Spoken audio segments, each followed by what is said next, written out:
You're listening to Talk of Champions, an Ole Miss Spirit podcast with Ben Garrett. It's time! It's time! It's time! It's time! It's time!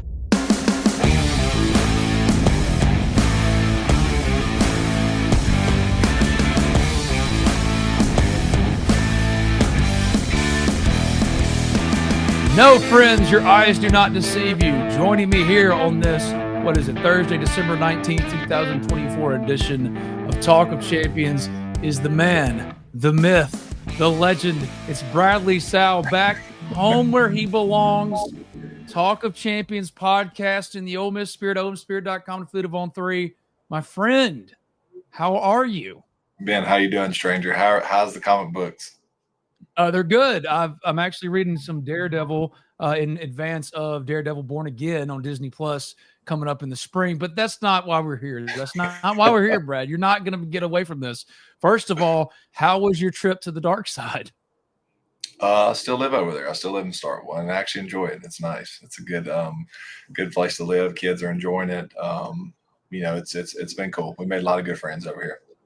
So was the experience in the coaching, the double dip, was it just not what you wanted, or it just not work out, or what led you to now being a part of Regional Homes? That's where he's coming to us from, in Meridian. He's working for Regional Homes. What happened? What went into this whole year for you? Because we haven't talked to you in so long. Yeah, I mean, I do. Listen, here's the thing. I enjoyed my time. Honestly, man, I have a whole new perspective of Mississippi State.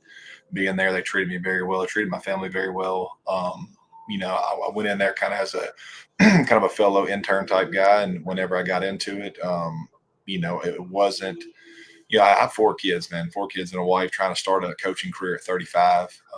Just probably was a little bit too much time away from the family, on top of, just got great opportunities came about. This Regional Homes opportunity has been good. I do a lot of work for Alpha Insurance as well. Just for me, man, it was a family decision. And when I talked to Lebby, I really appreciate it. He's a great guy. He understood, like, hey, you're 35, you're doing a role of a 22-year-old. I'm a little bit different place in my life. So I would love to coach, but I don't know that starting at 35 was, I thought I could do it, but I don't know that it's, it's something that I could maintain very long, at that level. So, but, I enjoyed it. It was cool. It was a really cool experience to see it all unfold. And I'd appreciate the heck out of the way they treated us there, man. It was, they were really first class, and was a cool experience. Like Lebby, it was really cool getting to see how good of an offensive mind he is. He is extremely smart. I can see why he's been very successful. But he's, he just got to get the players there, but he's a heck of a ball coach. I definitely appreciated my time there. Well, here's the thing, because of that opportunity and like the departure and all, the timeline didn't match up with you returning as I wanted you to. I mean, I've been talking to Brad all fall throughout the Ole Miss season, like, hey, this is the time. And then there were times where you were saying, like, Ben, okay, we got to do this again. No thoughts. No one's heard your thoughts publicly on Ole Miss's 9-3 season. Obviously, ups and downs, peaks and valleys. The Kentucky loss is terrible, all those things. I'm going to just leave the floor to you, man. Give me the rundown, the full season rundown, because we haven't done one of these. So you got to tell me. It's probably a good idea that I wasn't on the show this year. As you can imagine, like a lot of Ole Miss fans, I'm super appreciative that we were at the spot where we're 9-3 and we're pissed off. But I think in today's NIL era and buying players the way we're buying them and bringing players in, it's just a different expectation, right? Like, that just can't happen. I mean, what happened this season to me is a massive fail, a big disappointment. You just can't lose Kentucky at home. And listen, this was not a talent thing on this team. I don't know if they were just pressing, I don't know if they were just nervous in certain games, but we lost 3 games that we should have easily won. We should have easily won. It just, to me, man, I mean, I get it, 9-3. We can't get, we're definitely in a better spot than we ever were at Ole Miss. But what we just had on that roster, however you go 11-2 with pretty much the same roster, and then add Nolan and some of the talent you added and go 9-3, and it wasn't like you really lost. It wasn't like the SEC. The games you lost were teams that were better than you. That's what's frustrating. That's what's frustrating about it. You beat Georgia home, which was a big moment.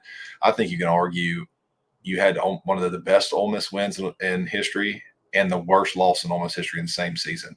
To me, it wasn't good enough. I mean, any Ole Miss fan that says different, I don't know how you argue it. You just can't lose Kentucky at home there. Even if you win that game and lose the other two, you're likely still in. But hopefully we retool in the portal and try it again. But man, it looked like a team that didn't have I don't know how to say it without blasting them. That it wasn't really tough when shit got tough. I mean, if they were winning and doing well, everything was good. We won all of our wins for about double digits. But anytime it got close and tight, it just didn't look like a team that was very mentally tough. So to me, man, I wanted more of this season. Maybe there is a reason you can accept the losing to Kentucky at home. I don't know. I haven't found one yet. I'm still pissed off about the way the season went, but I think that the program is headed in a good direction when you're pissed off about 9-3. You are the Ole Miss fan. Like, you love this stuff, not just because you play, but because you're a fan before then. This is what you always wanted to do. And I know how you feel about this current era of college football and the money and the way it's going around. I'm curious, even though it was a disappointing season, every meaningful contributor from this team that in this area, you're used to seeing these guys that are draft eligible, like Dart and Princely Umanmielen, all of them. They say, oh, screw it, I'm not playing in that meaningless bowl. I'm going to go and prepare for the draft. And all but Chris Paul are playing in the Gator Bowl. What is that? I think that does say something about this team that while, yeah, we can all admit it, and they'll admit it too. They're admitting it. This was not what it was supposed to be. The fact that they're finishing it, I think, is a testament in the new era of college football where it's all about me, me, me. It's always been that way, but even more so now. It's nice to see that Ole Miss, no, these guys are finishing with their guys. And as a football purist as you are, I'm sure you can appreciate that. Yeah, no, I absolutely. I respect the heck out of it because they don't have to, and quite frankly, they shouldn't. They shouldn't when it comes to the money side of it. I mean, if you get hurt in that game, and obviously you can risk some money, but I do respect the heck out of it, and I'm glad that they are doing it. But at the same time, you got to ask yourself, would you rather, as a staff, wouldn't you want to see what you have next year? Wouldn't this be a good chance to get Austin Simmons a full game to be the quarterback and all that? So it's kind of both ways. You can look at it both ways, in my opinion. I mean, I'd love to see some of the younger guys play. But I do respect the guys who are going to try to finish out the season, especially with the way it ended. I think a lot of them want to end on a high note because, I mean, Hill was a great run for Jackson Dart. I mean, don't take anything away from what he just did at Ole Miss. I mean, we can say what all we want about that last game in Florida. I know people are riding him hard, and I hate that I couldn't be on the mic at that time. I was just trying to give my respects. But, I mean, dude, you could have put Tom Brady in there, and when a team knows you're passing and you're on the road, I don't give two craps. You ain't scoring. You're not scoring there. They know you're throwing. They got their ears pinned back. It's loud as hell. Like, that's the toughest situation to be in. If you want to help a Jackson Dart win the game, catch the damn ball. How about that? In Florida, catch the 3 touchdowns that hit you in the forehead. How about that? That was the problem. It wasn't Jackson Dart. When you get in that situation late in the game like that, I mean, that's the plays were there to be made. Now you got to get lucky to win the game. But I'm glad to see him finish out on a high note. What he did at Ole Miss was phenomenal. He's a tough kid. I mean, the kid is absolutely one of the toughest players we ever had here. The way he plays, the way he's all been about Ole Miss. So getting to see him finish out will be pretty cool. And his legacy at Ole Miss, to me, will be a guy who basically put us on the national stage and kept us there. Now, hopefully the next people can get us to the playoffs and do something big. But it's going to be cool to see him finish out his legacy at Ole Miss. This is Talk of Champions, and as always, I come to you from the RiverLand Roofing Studios, a little house up top. For all your roofing needs, it's RiverLand Roofing, 662-644-4297. Visit them online at riverlandroofing.com. Few, if any, are doing more for Ole Miss football in the name, image, and likeness space. riverlandroofing.com. And Bradley Sowell, the former Ole Miss Rebel offensive lineman, 8-year NFL vet. I hadn't said that in so long, but look, it's like riding a bike for me. It's like riding a bike. He now is a representative for Regional Homes in Meridian. That's where he's coming to us from. So give him your business. He's going to start actually making podcast appearances. Again, he has no excuse anymore. He has come out from hiding, and now you can talk about this. Oh, you sound frustrated. I can tell that it still pisses you off how this went. And I know what really bothered you, among a number of things, but very close to the top of the list at least. Why was the offensive line so bad? You're a former offensive lineman. What could they have done? What frustrated you about that specifically? Because we could talk about Ulysses Bentley's usage. You could talk about Charlie Weiss Jr. as the offensive coordinator. All these things, but that offensive line never got better. Well, here's the thing, man. It's been going on for a while. Last couple of years, O-line. I think you got a combination of a couple. I do not think they were terrible, like a lot of people think. I just don't think that there is enough creativity in our run game at Ole Miss. It's a lot of bunched up, run formations where it's just we don't do a whole lot of variations in the run game to me. And some of it's technique stuff. I mean, you look at especially the right tackle spot. I mean, there was lots of costly holdings there. A lot of just a lot of poor technique. I know I'm in a group text with Todd Wade, and me and him are we'll slow stuff down. We'll slow clips down and be like, this is unbelievable. Like just some legit whiffs in there, just some bad technique. Up front, you look at some some of the fourth and short, some of the third and shorts. I mean, you got guys escaping quick to the linebackers when, dude, take care of the down guy first. Why are you escaping quick? Just little things that I just think there's if you look at, I've said this before on the show. I think we're very vanilla in the run game. I think there's also a combination of there's a lot of run fakes in our offense that on third downs and certain plays that I don't agree with. I think in past situations to drop back and go, right? Like we're not running the ball in that situation. So that on top of a lot of bad technique across the board, especially the right tackle spot, just a lot of absolutely detrimental penalties at times, a lot of holding, just as unopportune penalties. So the O-line, it's a mystery to me. Even right now, looking at the portal, hey, everybody's excited about all these players we're getting. Where the hell are the O-linemen? And I ain't talking about O-linemen from UAB and all these other places. We need some legit O-linemen. We got to start recruiting them. We got to start doing a better job of getting high school kids. And then on top of the portal, we got to start getting the good ones that are out there. Because it doesn't matter how good the skill is until that's fixed. So I don't know what the deal is, man. I know me and Todd Wade talk about it a lot. We send each other clips all the time. We can't believe some of the shit we see, but that's just the way it is, man. Hopefully we'll get better in that spot. Protecting homes and businesses from the whims of nature, you need more than just quality materials. You require RiverLand Roofing. Licensed, insured, and certified, RiverLand Roofing offers not only the assurance of excellence, but a tailored approach to your unique structural needs and budget. To learn more about what RiverLand Roofing can do for you and the community, call them at 662-644-4297 or visit riverlandroofing.com. This is Cali. With C Spire's blazing fast nationwide 5G network, she's got her fans in the palm of her hands. Live streaming her Mississippi blues from her phone wherever she is, to out there wherever they are. Right now, get the latest 5G phone on us. Only at C Spire, customer inspired. Well, one guy they got that's from Arkansas, Patrick Kudus, he could slide in and start at either guard spot. They need that, but that's a starting point. That's a good point. That's a starting point. They have 3 linemen committed. Preston Cushman, who they're very high on, just got into the portal today, and that shows you that developmentally high school offensive linemen have been a problem. Kavion Broussard's gone. Cam East is gone. All guys that they at one time liked are no longer a part of the program. So I will say one thing that I saw that when you were talking all about the right tackle, he's talking about Micah Pettis.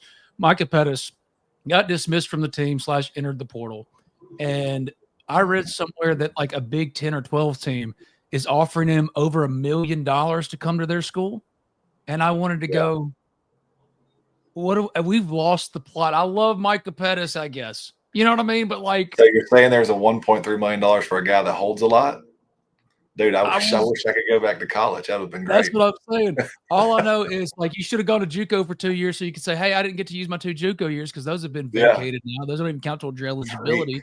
So you could go back and get paid. But yeah, it's the offensive line you're saying is more though not the talent issue, but the scheme issue. And like because developmentally, I mean, I just think we're very vanilla. I mean, if you look at the scheme, we don't do a whole lot of variation. Or if we do, it looks the same. It all looks the same to me. I think it's that on top of just and I don't understand why our line's not better facing the D line that they faced all fall camp and all year. I mean, you faced guys that used to always be my thing. Hey man, you don't see Alabama guys every day until you actually play Alabama. Well, we actually had a better D line than Alabama this year, so they should be a little bit better. And what happened to Jeremy James? What happened to some of these guys that have been there? Where's Caleb Warren? Like, what happened? They just disappeared. We're standing on the sideline holding a helmet. So, where's the development? Where is the where do people, where's it at? Like, why are people not getting better? So I don't know. I think it's something Lane can evaluate. I mean, he's a great coach, and he knows what he's doing. Just I think for him to take that next step, that's where it's going to have to be. I think it's going to have to be figuring out the O-line and figuring out how to get guys in that are SEC type guys that can take you to a championship. Because that was probably the one thing this year that was lacking. You look at that Kentucky game, they absolutely destroyed us up front. I don't know who that D lineman was they had, but he absolutely got after us. Well, it sounds like you think Ole Miss is going to take a step back next year, but I just don't think they are. I think they're not built for that anymore, to where it's, no, 9-3 is the expectation next year. At least that's the floor, right? That would be considered more of a success than this year, but it's not like, oh, they're resetting here. In the portal, they have the number 1 class. They went and got Deshaun Womack from LSU and edge, Prince William Monmiel, and they have a lot of important returning young, not proven yet, but young and very talented defensive linemen like Cam Franklin, William Eccles, Jeffrey Rush. But next year, the schedule is tough. LSU is going to be loaded with what they're doing in the portal. Florida has DJ Lagway, who already showed how good he is. South Carolina has Lenore Sellers. It's going to be more tougher when this year was more of an easier, clearer path. But I don't want anybody to think because Brad is – I know how he feels about this, that he sounds disappointed because he is. Everybody is. There's no expectation that, okay, well, let's step back and reassess. No, it's all right, fix it for next year with Austin Simmons. Yeah, no, I think my expectation for next year is similar to this year. I mean, I don't think we go in – if you make the playoffs next year, then that would be one hell of a story. And that would mean Austin Simmons would have absolutely killed it. And I am very excited about Austin Simmons the time he came in versus Georgia.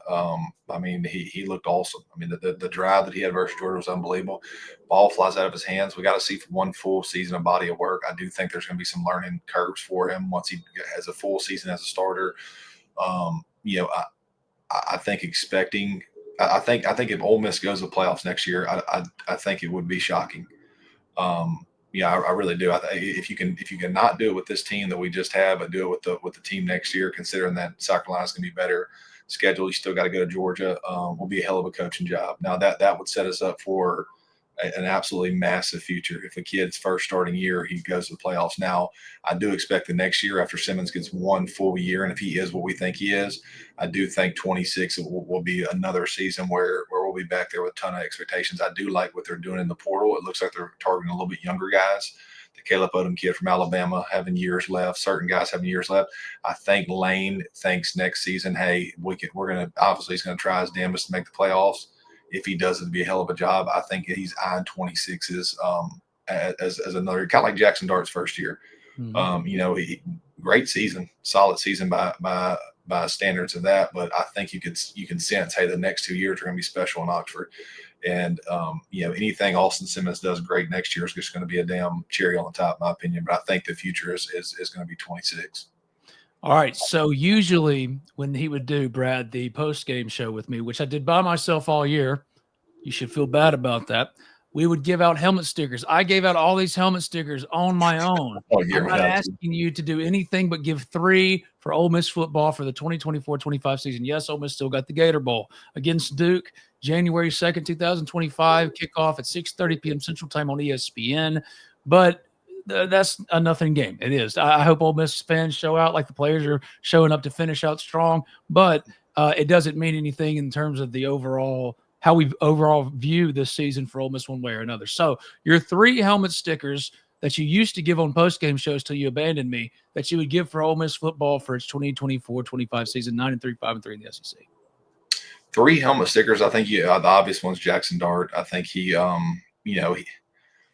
had some times during the season where he struggled, but I think that he could have been helped out at times. I think some poor line play at times got him. And I think just getting late in the game, like I said, versus Florida, it's just a tough situation for any quarterback on the road. He made plenty of plays early in that game that should have took that game, away.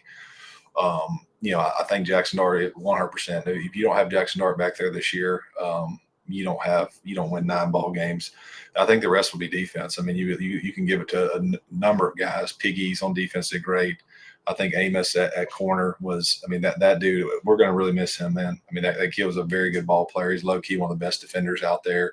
And then I think you got Nolan as well. Nolan was just some of the stuff he would do to O-linemen was special. And then you got Pooh. That defense, man, that's what frustrates me the most is that defense. I'm not gonna say we can't assemble it something like that again, because we do have the NIL money to do it, and we have proven that we can get players. But I feel like everything came together. That defense was fun to watch. If our offense was anywhere close to the level of our defense this season, we would have been really good. We would not have lost a ball game. I think defense saved us a bunch this year. I think if you look overall, I don't think offense was up to standard of what it should have been. A lot of it's because we didn't have a run game. I mean, we just didn't. Don't know why. I do think Bentley probably should have played more, but, Lane did have a point. I mean, if you take out his long runs, which he does have home run threat, he really didn't average a ton. So, but that's not how it worked anyway. No, I've already gone through all that. I know that's not how it works, but the overall body of it just tells me that the O-line play was a little lacking up there, and it also tells me that he did have a point. I think Bentley should have been a starter. You know me, I text you during that. I think we're crazy for not running him, but I see where he was going. If you're looking at like a overall carries and stuff, you're missing the home run ability of him, but you're also not getting a ton of production out of any of the guys. It's not just him, any of the guys. So that just has to be better. I don't think it would have mattered who we had back there running back. I just don't think the line play was good enough when it needed to be. To really feature a back. So that's my helmet stickers. If I just picked three, it would have been Amos, Jackson Dart, and I'll probably give it Princely. I love watching Princely play. He had some games where he had 2 sacks and he had like 11 almost sacks. And almost sacks matter. People don't realize putting pressure on a quarterback and making them make bad throws and do certain things. That Georgia game, he was pretty special in that game. The one thing Bradley Sowell wants to see out of Ole Miss football the most of anything else in 2025 is what? I want to see us establish our quarterback again. I think we all think Austin Simmons is going to be great. I think what we've seen from him has been great. There's been signs of, but that's a scary place to be. Is you never know when he's a full-time starter what he looks like. When he actually gets the keys and he's out there every day having to be the guy. It's a lot different than standing there holding the helmet. Than I get to get in there whenever I get to lock in whenever I need to lock in. I think the biggest thing I want to see is establish the quarterback position as to the standard that it has been the last since Corral. I mean, really the last 6-7 years. I think that's going to be the most important thing. And I know we got a guy. I think we got the guy. I think Lane can always find a guy, but I'm hoping Simmons. If Simmons will have a pretty solid year, I don't think he has to be a superstar, but if he has a solid year, shows a lot of growth, I think that would make Ole Miss fans for the next 2 years feel pretty damn good about what's coming. Buy or sell. I'm jamming all of our bits into the same one podcast. I hadn't talked to him on this podcast for a year. Buy or sell. Ole Miss gets at least one playoff appearance in one of the next 2 years. I'm gonna buy that. If we don't, what are we doing? Here's the thing, man. It's just I have an Ole Miss group that I'm in, and I'm the bad guy because I'm not the one that's always just riding the Lane train all the time, or riding just the whole Kool-Aid. I'm disappointed this season, and I think I have the right to be that. You have a team that went 11-2, and we added a ton of great players. We're paying a coach top money. We're paying top NIL dollar, and you lose to Kentucky at home. So I think the expectation should be that it's no longer, college football is no longer what it used to be. The college football our dads watch is over, son. This is why Bill Belichick's coming back in. This is why it's an interesting deal now. This is free agency. This is NFL expectations. Okay, it's not, this is a little Ole Miss. We can make, no, dude. We have the same. Our dollar spends the same as Alabama's. It spends the same as Georgia's.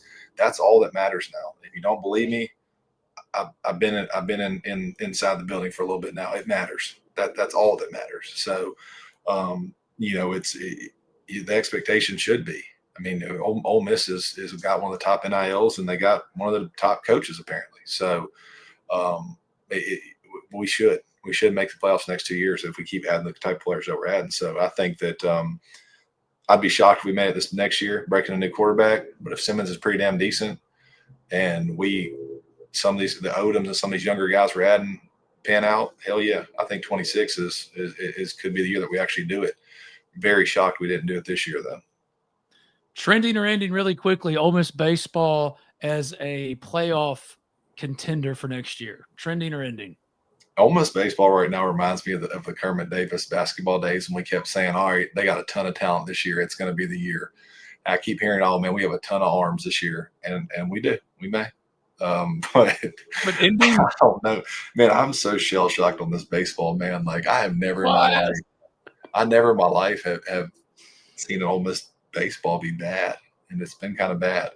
But I'm thinking this is the year. If you look at what State did in baseball, they had 2 bad years, and then this is the year that they came back kind of too, and now they're hopefully this is our year to come back to be trending, baby, trending. Trending. He went trending.